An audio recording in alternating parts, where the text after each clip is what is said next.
जय माँ दुर्गा। आज हम आपको ले चलते हैं उस पवित्र कथा की ओर जो मार्कंडेय पुराण के देवी महात्म्य के उत्तम चरित्र में वर्णित है। ये कथा है माँ महासरस्वती की, जिन्होंने अपनी असीम शक्ति से शुंभ और निशुंभ जैसे दानवों का अंत किया। यह कथा केवल युद्ध की कहानी नहीं, बल्कि सत्य, ज्ञान और शक्ति की विजय का प्रतीक है। यह हमें सिखाती है कि जब तक हमारी भक्ति और निष्ठा दृढ़ है, कोई भी बाधा हमें परास्त नहीं कर सकती। आइए इस दिव्य कथा में डूब जाएं। इस कथा की शुरुआत शुंभ और निशुंभ के दूतों ने मां महासरस्वती के इस रूप को देखा। वे दानव राज के पास दौड़े और बोले, हे राजन, हमने एक ऐसी स्त्री देखी है जिसका सौंदर्य और तेज अनुपम है। वो हिमालय पर विराजमान है। उन्हें अपने महल में लाकर आप अपने वैभव को और बढ़ा सकते हैं। शुंभ का मन लोभ से भर गया। उसने अपने दूत सुग्रीव को मां के पास भेजा। सुग्रीव ने मां के सामने प्रस्ताव रखा, हे सुंदरी, शुंभ और निशुंभ स्वर्ग के स्वामी हैं। उनके पास अपार धन संपदा और शक्ति है। तुम उनके साथ विवाह करो और रानी बनो। मां महासरस्वती ने मुस्कुराते हुए जवाब दिया, मैं केवल उसी से विवाह करूंगी जो मुझे युद्ध में हरा दे। जाओ, अपने स्वामी से कहो कि वे मेरे सामने आए। सुग्रीव लौटकर शुंभ को यह बात बताता है। शुंभ क्रोधित हो उठता है। वो सोचता है, यह स्त्री कौन है जो मेरे सामने चुनौती देती है। शुंभ ने अपनी सेना को युद्ध के लिए तैयार किया। उसने अपने दो सेनापतियों चंड और मुंड को मां को पकड़ लाने का आदेश दिया। चंड और मुंड अपनी विशाल सेना के साथ मां के पास पहुंचे, लेकिन जैसे ही उन्होंने मां पर आक्रमण करने की कोशिश की, मां महासरस्वती के शरीर से एक और भयंकर रूप प्रकट हुआ, मां चामुंडा। मां चामुंडा का रूप इतना भयावह था कि दानवों की सेना कांप उठी। उनके हाथों में खड्ग और ढाल थी और उनकी आंखें क्रोध से लाल थी।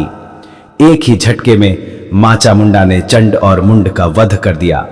उनकी सेना तितर बितर हो गई। यह समाचार जब शुंभ तक पहुंचा तो वो और अधिक क्रोधित हो गया। शुंभ ने अब अपने सबसे शक्तिशाली सेनापति रक्तबीज को युद्ध में भेजा। रक्तबीज का वरदान अनोखा था। उसके रक्त की हर बूंद से एक नया रक्त बीज जन्म लेता था। जैसे ही मां महासरस्वती ने रक्त बीज पर प्रहार किया, उसके रक्त से सैकड़ों रक्त बीज प्रकट हो गए।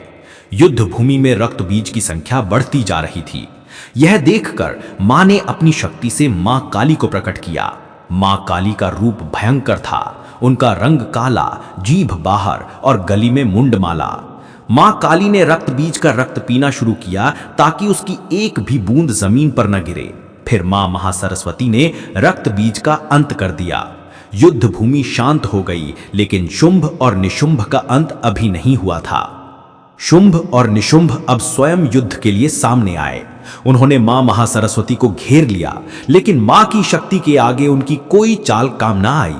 मां ने अपने अनेक रूपों काली, लक्ष्मी, सरस्वती और अन्य शक्तियों के साथ युद्ध किया। निशुंभ ने पहले मां पर हमला किया। उसने अपने शस्त्रों से मां को घायल करने की कोशिश की, लेकिन मां ने अपने त्रिशूल से निशुंभ का वध कर दिया। यह देखकर शुंभ क्रोध से पागल हो गया। उसने मां को ललकारा, हे देवी, तुमने मेरे भाई का वध किया, अब मुझसे युद्ध करो। मां महासरस्वती ने शांत भाव से जवाब दिया, शुंभ, तुम्हारा अभिमान ही तुम्हारा अंत करेगा। इसके बाद एक भयंकर युद्ध हुआ। मां ने अपने शस्त्रों से शुंभ पर प्रहार किया। अंत में मां के त्रिशूल ने शुंभ के हृदय को भेद दिया। शुंभ मृत्यु को प्राप्त हुआ। स्वर्गलोक में फिर से शांति स्थापित हो गई। यह कथा केवल दानवों के वध की कहानी नहीं है। यह हमें सिखाती है कि बुराई चाहे वह कितनी भी शक्तिशाली क्यों ना हो, सत्य और शक्ति के सामने टिक नहीं सकती। मां महासरस्वती हमें ज्ञान और बुद्धि की शक्ति देती हैं, जो हमें जीवन की हर चुनौती से लड़ने की प्रेरणा देती हैं। शुंभ और निशुंभ हमारे भीतर के अहंकार और लोभ के प्रतीक हैं, और मां हमें सिखाती हैं कि भक्ति और निष्ठा के साथ हम इनका अंत कर सकते हैं। मेरे प्यारो माता के भक्तों, इस चैनल को सब्सक्राइब कर लीजिए ताकि आपको देवी देवताओं का महागाथा आपको मिलती रहे। धन्यवाद।